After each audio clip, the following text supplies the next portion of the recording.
सागरेश्वर अभयारण्य परिसरात मौजे कुंडल स्थित श्री 1008 कलिकुंड झरी आणि गिरी पार्श्वनाथ मंदिर फार प्राचीन तथा पुरातन काळापासून अस्तित्वात आहे। हे मंदिर जैन धर्मीयांचे अढळ असं श्रद्धास्थान आहे। या ठिकाणी संपूर्ण भारत देशातून वर्षाला 15 ते 20 हजार भक्तगण श्रद्धापूर्वक येत असतात। या मंदिराच्या पुरातन काळाच्या दाखल्यासाठी तत्कालीन सहाय्यक जिल्हाधिकारी वाळवा विभाग यांच्या दिनांक 4/7/1995 या तारखेच्या आदेशानुसार श्री 1008 कलिकुंड झरी आणि गिरी पार्श्वनाथ मंदिर फार प्राचीन आणि पुरातन काळापासून अस्तित्वात असल्याचे प्रमाणपत्र आहे। या मंदिरात श्रावक श्राविकांना जाण्यासाठी 2 डोंगर पार करावे लागतात। मात्र या डोंगरावरून खाच खळग्यांच्या रस्त्याने मंदिराकडे जात असताना या भाविक भक्तांच्या सुरक्षेसाठी कोणतीही साधनं उपलब्ध नाहीत। वर्षानुवर्षे पडणाऱ्या पावसामुळे हा रस्ता पूर्णपणे खचून गेला आहे आणि निसरडा सुद्धा बनलाय। पावसाळ्यामध्ये भाविक भक्तांना मंदिराकडे जात येत असताना अनेक वेळा दुर्घटनेला सामोरे सुद्धा जावे लागले आहे।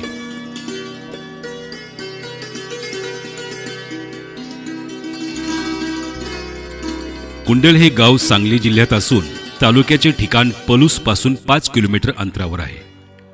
या गावाच्या पश्चिमेस सह्याद्री पर्वताचा पूर्व पश्चिम असा एक डोंगर फाटा आला आहे आणि तो डोंगर फाटा या गावाजवळ कुंडलाकार आकाराचा आहे। तसेच हे चतुर्थकालीन सिद्धक्षेत्र आहे। कुंडलचा इतिहास, शिलाहार राजवंशाचा इतिहास आणि कोरीव लेख शिलाहार घराणे हे उत्तर सम्राट चालुक्य यांचे सामंत होते। यांचा प्रदेश हल्लीचा कोल्हापूर, सांगली, सातारा आणि बेळगाव होता। या ठिकाणी त्यांची सत्ता होती। या राजवंशाची कारकीर्द शके 962 ते 1136 पर्यंत होती। हे राजे जैन धर्मीय होते।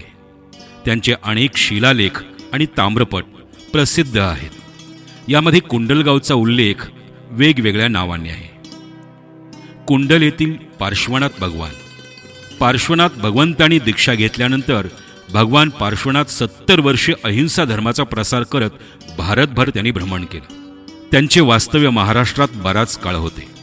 त्यामुळेच कुंडल येथील प्राचीन धर्मक्षेत्रे त्यांच्या वास्तव्याने पतित पावन झाली आहेत। श्री क्षेत्र कुंडल हे त्यांच्या पदस्पर्शाने पुनीत झालेले एक सिद्ध क्षेत्र आहे। या ठिकाणची सर्व मूर्ती, मंदिरे, अवशेष भगवान पार्श्वनाथ यांची असून ते येथे विहार करीत आले होते याची ते साक्ष देतात। त्या काळापासूनच चतुर्थ आणि पंचम या पंथांचा इथे परिपाठ आहे। केवली श्रीधर मुनी हे गिरी पहाडावरून मोक्षाला गेले। भगवान पार्श्वनाथांचे समवशरण धर्मसभा याच गिरी पठारावरती भरली होती। अनेक मुनिवर्यांनी येथे घोर तप केले आहे। त्याचमुळे या गिरी पठारालाच तपोभूमी सुद्धा म्हणतात। अनेक धर्मशास्त्रे इथे रचली गेली आहेत। भगवान महावीरानंतर गौतमादी जे केवली झाले त्यात श्रीधर मुनींना मानाचे स्थान आहे। त्यांनी कुंडल येथून निर्वाणपद मिळवले।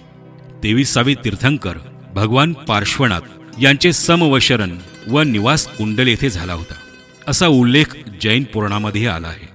या महापुरुषांच्या चरणाने व वास्तव्याने पुनीत झालेले हे कुंडल क्षेत्र श्री सिद्ध क्षेत्र म्हणून गौरवले आहे।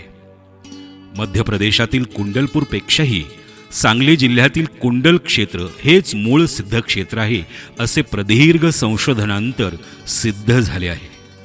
कुंडल आणि त्याच्या सभोवतालचा परिसर यात भव्य भूतकाळाचे पुरावे सर्वांच्याच निदर्शनास येतात। भगवान पार्श्वनाथांचे समवशरण ज्या ठिकाणी येते तेथील भूमी पवित्र होते। सर्व परिसर फळाफुलांनी बहरून जातो। भगवंतांच्या सेवेसाठी जी सामग्री येत होती ती सर्व गावे कुंडल परिसरातीलच आहेत। आज सुद्धा येथील भाग सतत धनधान्याने फुललेला असतो, बहरलेला असतो। यावेळी पूजेसाठी दूध येणारे गाव म्हणजे दुधारी, दही देणारे दह्यारी, तूप येणारे तुपारी, साखर येणारे साखराळे, पूजा सामग्री देणारे देवराष्ट्रे, फळे येणारे पलूस अशा नावाने आज सुद्धा ही गावे याच नावाने ओळखली जातात। सिद्ध क्षेत्रावरील महत्त्वाच्या गोष्टी, झरी पार्श्वनाथ, डोंगराच्या दक्षिण बाजूला जो गोलाकार फाटा आहे त्यामध्ये एक लेणे खोदलेले आहे। त्यामध्ये भगवान पार्श्वनाथांची मूर्ती आहे। ती मूर्ती पद्मासन स्थित काळ्या रंगाची 3 फूट 8 इंच उंचीची आहे। तिला झरी पार्श्वनाथ म्हणतात। श्री 1008 पार्श्वनाथ भगवानांच्या मूर्तीच्या उजव्या बाजूस पाण्याचे एक कुंड आहे. त्यातील पाणी 12ही महिने मूर्तीच्या पायाजवळून वाहते, म्हणून त्यांना झरी पार्श्वनाथ म्हणतात. गिरी पार्श्वनाथ. झरी पार्श्वनाथ पासून मोठ्या डोंगरावर जाण्याचा रस्ता आहे. तो डोंगर बराच उंच आहे, त्यास गिरी पार्श्वनाथ म्हणतात. त्या डोंगरावर पठार आहे. त्याचे मध्यभागी पुरातन समाधी आहे. इथे 2 मुनींच्या चरण पादुका आहेत. या समाधी स्थळाजवळ जे रिकामे पठार आहे त्या पठारास तपोभूमी असे म्हटले आहे. तसेच केवली श्रीधर स्वामी येथूनच मोक्षाला गेले असाही इतिहास आहे. याच पवित्र भूमीवर भगवान श्री 1008 पार्श्वनाथ यांचे समवशरण धर्मसभा भरली होती. गिरी पार्श्वनाथ येथे 24वे तीर्थंकर श्री 1008 भगवान महावीर यांचे सुद्धा समवशरण आले होते असे म्हणतात. त्यामुळेच हे सिद्धक्षेत्र फार पुरातन असून ते तीर्थराज कुंडल नावाने ओळखले जाते. गिरी पार्श्वनाथ मंदिर. या समाधीपासून काही अंतरावर गिरी पार्श्वनाथ मंदिर आहे. सदर मंदिरामध्ये 3 फूट उंच श्री 1008 पार्श्वनाथ भगवानांची पद्मासन मूर्ती आहे. मूर्तीच्या डोक्यावर 7 फणा आहेत. पहाडावरील लेणी. कुंडल गावाच्या पश्चिम बाजूला दक्षिणतर चंद्रकोरी आकाराचा म्हणजेच कुंडलाच्या आकाराप्रमाणे जो डोंगर आहे त्यातील दक्षिण भागाच्या डोंगरावर नैऋत्य बाजूस तोंड करून 13 लेण्यांचा समूह खोदलेला आहे. लेण्यांच्या चौकांमध्ये निषिदिक आहेत. येथे उपलब्ध झालेल्या ताम्रपटावरून या समाधी आचार्य विमल कीर्ती व आचार्य धर्मवीर यांच्या आहेत. या लेण्यांना वीरांना म्हणतात. या सुद्धा लेण्यांमध्ये पाण्याचे कुंड आहेत आणि ते 12 माही भरलेले असतात. असा हा कुंडल सिद्धक्षेत्राचा इतिहास आहे.